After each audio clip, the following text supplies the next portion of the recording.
Welcome back to Stay in Your Lane. I'm your host, John Maley, brought to you by Triple T Transport. Bringing back Keith Moore, CEO of AutoScheduler.AI. Keith, welcome back.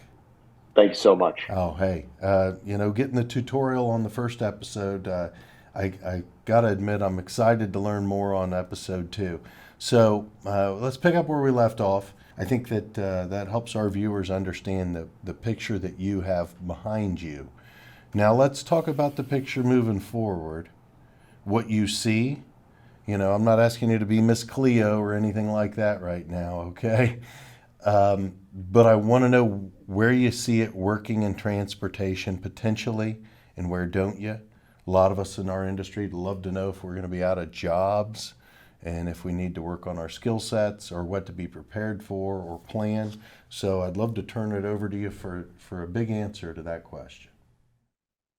Man, yeah, it's a really tough thing to say, right? Because if you recall, we talked a little bit about like artificial general intelligence and term like that's not a thing quite yet. And so most of the applications of AI, particularly in transportation and trucking, are going to be narrow AI. And then the best way I like to think about that. So instead of getting into the mathematics of it and how everything works and the different functions, look at a single function that a person does, that a person can do at a high level. So think of it as like, I am a person, I have to take this data, I have to translate it to a spreadsheet, and then I have to call somebody. Mm-hmm. Things that people can do at high level, but they are very narrow, repeatable tasks. Those are things that are ripe for disruption from a machine learning or artificial intelligence perspective. Where AI generally struggles is when you talk about, and I'll use a big term here, like multi-data source synthesis, where you have to pull in a lot of information, a lot of experiences, a lot of what the tribal knowledge that you have to make decisions moving forward. That's a much harder thing. When you talk about, I do one thing, I do it repeatedly, and I only have so many inputs and a very consistent output. Those are things that are very ripe for automation and for artificial intelligence. But I think maybe we could go into some examples and we can talk about what is a good fit, what is a bad fit, what's short term, what's long term, and eventually, it is coming. But I don't want to de-emphasize the human element of the world and how critical it is as well. So I'm not one of the AI is taking over everything. Your job's definitely gone, because that's not the case. Right. And AI isn't maybe a good solution for every problem or for everything Right. that we're looking for. I agree with you that, and I understand your answer. I'm just going to mention there was an article I read and saw online that had 9 benefits of AI in the transportation industry. Yeah, let's roll. So let's look at this. Machine learning in transportation, big data. We all know that. If you have a lot of data, Yep. it's going to process it much faster than any humans could dream of, right? That's where it starts, right? Right. Big data is just saying I have a bunch of things that I can then make decisions on top of. It's how do you sort through that big data to actually gain insight is what's The most important. efficient way in a timely manner. So, route optimization. Route optimization Yeah. has, I think that there's probably a niche there for AI. But I also think it's not going to be as simple as from an application and a practicality perspective, because we all have those value added customers and the people that have parameters that we would have to plug in, and that eliminates the optimization sometimes. Yeah. It's so, I mean, a really good example, route optimization. Like if you at face value said, is route optimization a good fit for AI? I'd say, oh, well, if you told me I needed to, drop 12 things off and here were the locations, that's a known solved problem called the traveling salesman problem, where I could say, yep, I could absolutely use AI to build you the shortest route by distance, travel distance, or by time, travel time, to knock those things off. Now, where it becomes challenging is in the real world. It's never just one truck, kind of Right. zigging and zagging its way through the world. It's, hey, you have 15 vehicles available at your disposal, and we can get a 16th, but it's going to be at a different rate. And one of them has to go through California. So you have to account for the fact the axles have to change ever so slightly. And you can only either cube out those trucks or weigh them out if you're looking at a full load. And some of the sites you might have to pick up some pallets as well. And then it becomes a much more challenging problem. It is still one that can be solved with AI, but the investment you have to put in to make it perfect is it's a big, it's a big lift. It's not like one mathematician or data scientist looking at it. You're building a whole platform for routing optimization, right? UPS has a full team that does this for their solution. Well, and I think that you're answering the question. I think in some scenarios it's a slam dunk, right? And Hmm. then when it doesn't, it's a huge investment to make it work the best, most efficient way. And then one thing changes, and then it's all out the window, right? And and another thing worth considering, and this is something a lot of people don't think about, which is like, I want to use AI to make it the most efficient way. Like, okay, I get it. How inefficient is it right now? Right. And being able to do that study of saying, here's what we're driving right now in an optimal scenario, here's what we could have driven. Here are the dollars, the cents, the service. So it's not always cost, right? It could Right. be service as well.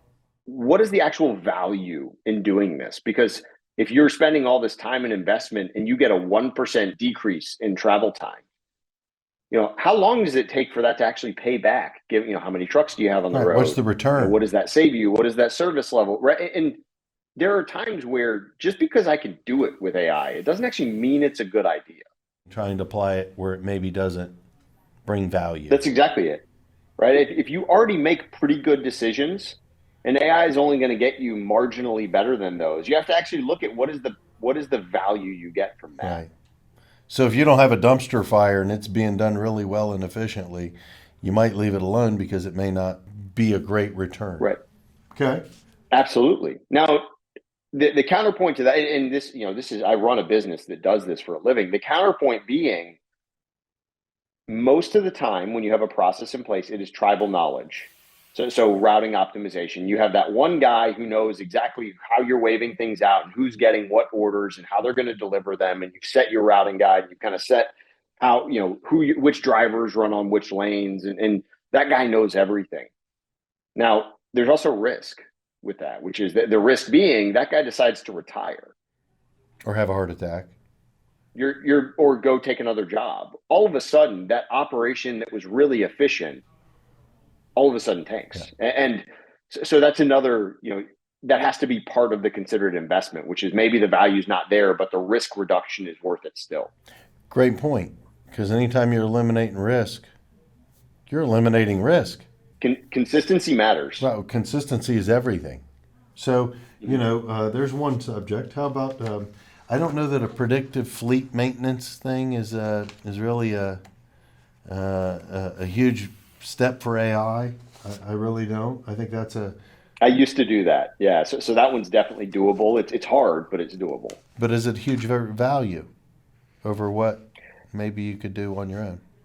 Yeah, I don't see it. I mean, maybe in like really high, I would say high value loads where making sure that the truck is on the load is really important. But I mean, what's the cost of the downtime of that trailer or that truck, Right, right? Maybe you just go get another trailer and you get another truck, and it's for big companies like that. That cost goes out in the wash. right. Um, so it depends on your business. I think is a good point. Yeah. Efficient use of space, inventory management. Now here I think this Yeah. helps. Inventory management rolls back to production efficiencies, people's time. That's probably a huge win. And that one's more about how do you consolidate all this information from, at a network level. Right, you have your S&OP process that these companies are going through, and then there's their deployment planning process on what are they shipping, and their distributed order management process on, how are they allocating their inventory to all of their buildings. And you get big shippers, and it's like, I ship things from sites that don't have the capacity to ship it to sites that don't have the capacity to receive it on, transport that is probably more expensive than I need because I had to go all the way out to, whoever was third or fourth on my routing guide to get there. And then when I go through all these problems and I finally get it into the building, there's a pretty well-known adage in warehousing, which is by the time you're 80 to 85% full in a building, the productivity of that building tanks. Oh, yes. It has nothing to do with the fact your people drive slower. It's just finding stuff is The harder. crane system takes And so longer. The everything that is automated takes longer. Just like if it's 85% full, you got to move three things to get to one thing. Your efficiency level starts to go down and after 75%, I'd say, for most. and Maybe 80 at the most. completely. But 75%, that warehouse is now, it's like having shoestrings tied together.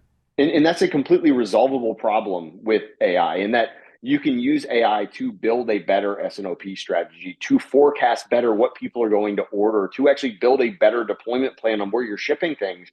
And then at the warehouse or plant by plant level, how are you consolidating inventory proactively so that you're reducing, what we see at a lot of sites, and this is more warehousing specific and not as transportation specific, but it takes forever to unload a truck because the truck in front of you took 6 hours to unload because they had to go clear a bunch of space to even put the product Right. away. Yeah. I mean, And robbing Peter to pay Paul.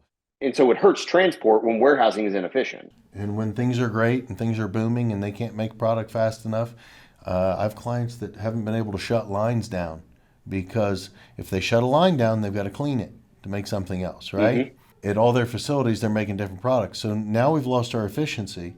I don't think anybody keeps their production line running knowing it's going to hurt their distribution sites, but it is, in the pecking order of a supply chain, distribution always falls beneath production, right?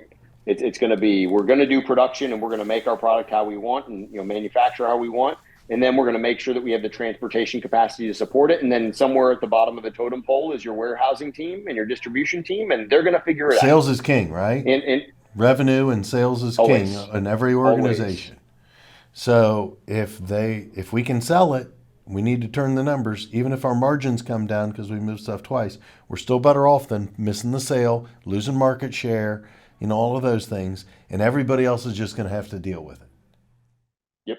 And unfortunately, both transportation and warehousing are kind of whipped around by that mentality, which is, I think it's fair in how you run a business. But the point we're making here is that you can use AI to be so much better at it, right? When something comes off the line, they're sending it to whatever that downstream warehouse is, not because that's the right place to send it, but because they don't know and they can't take in all the inputs to say there are orders coming from a different site. Why don't we put it on a different truck?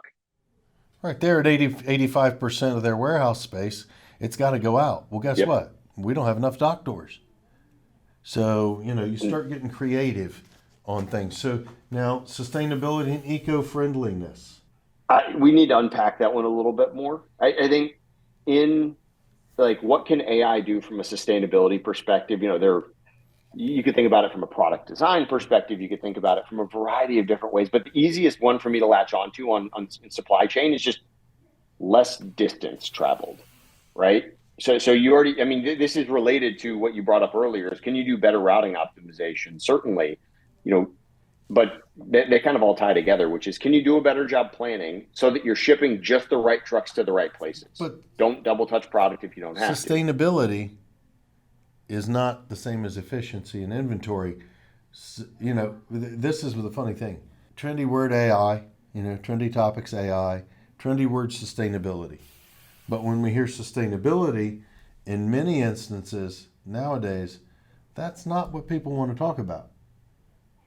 to. Going green, right? At least that's the first thing that jumps into my That's head. one perspective. And then, so sustainability, that's like a catch-all, right? Mm-hmm. For emotional things. When you start looking at the application, AI, I don't see 9 areas that AI solves problems in transportation. I see where it can really make things efficient and help from an efficiencies perspective, can help eliminate human error. It can eliminate risk. Sounds good to me. Keith? Okay. We appreciate the time. We're very thankful for you making time for us. Thank you once again for having me on, and love having these conversations. We do too. Thank you very much. Appreciate you being on Stay in Your Lane. For all of you watching, appreciate your time as well.